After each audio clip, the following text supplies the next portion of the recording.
contribuição que se imagina esse novo projeto de valorização da educação profissional dentro da perspectiva das bases conceituais defendidas por você, Marise Ramos, Ciavata, Dante Moura?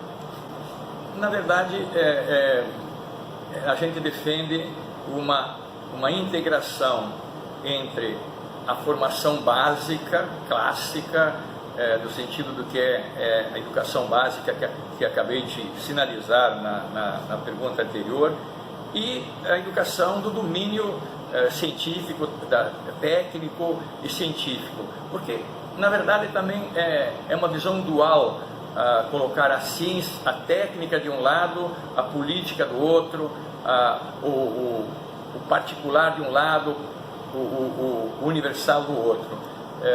Na verdade, a técnica é social e política e portanto, essa integração, a própria ideia de integração é tautológica, isto é, se a gente analisa a realidade composta, como dizia antes, de entender as bases de como funciona o mundo da natureza e como funciona o mundo dos seres humanos, essas duas coisas estão articuladas e, portanto, não dá para separá-las. Então, o que a gente defende é exatamente uma educação integral, é uma educação que permita a cada jovem, independentemente de origem social, independentemente de religião, de política, etc., que ele tenha acesso às bases do conhecimento mais avançado que aquela sociedade pode lhe dar. Eu ali sempre lembro uma máxima do italiano Antonio Gramsci, que dizia que a escola democrática em sociedades desiguais, ela começa desigual, mas é democrática se ao final do processo educativo todos tiveram acesso ao mesmo conhecimento, né? De sorte que, mesmo que nem todos sejam posteriormente executivos, governadores, prefeitos, reitores, mas que todos tivessem o conhecimento em condição de sê-los. Então, no fundo, é um projeto de radicalizar o direito democrático ao conhecimento.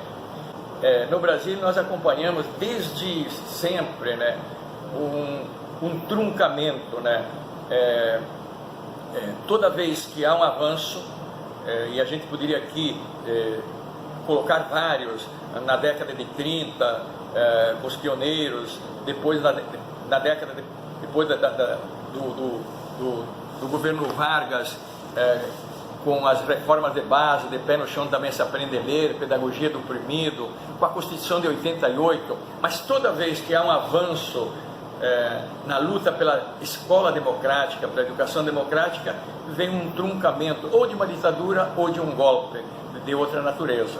E, portanto, como dizia Darcy Ribeiro, né, a negação à educação básica de qualidade não é um descuido da classe dominante brasileira, é um projeto. Não é projeto ter a educação como um elemento fundamental de construir a nação, a cidadania, a democracia, como seguidamente se impede.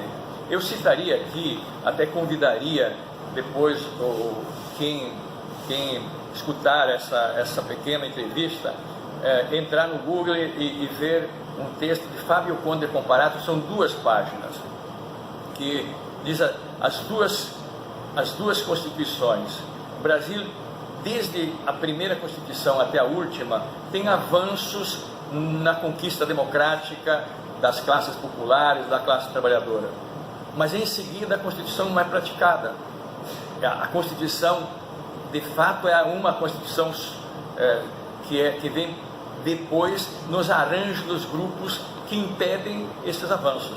Dá 2 exemplos claros na Constituição de 88.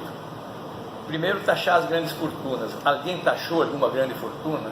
Segundo, um controle social da mídia, que não tem nada a ver com censura. É um mesmo órgão não ter todos os instrumentos de comunicação. Também nos serviu uma palha. E no campo da educação, no dia seguinte que a Constituição foi promulgada, nós tivemos o início das políticas neoliberais, que começaram a brecar o próprio debate da LDB, do Plano Nacional de Educação, etc. Então,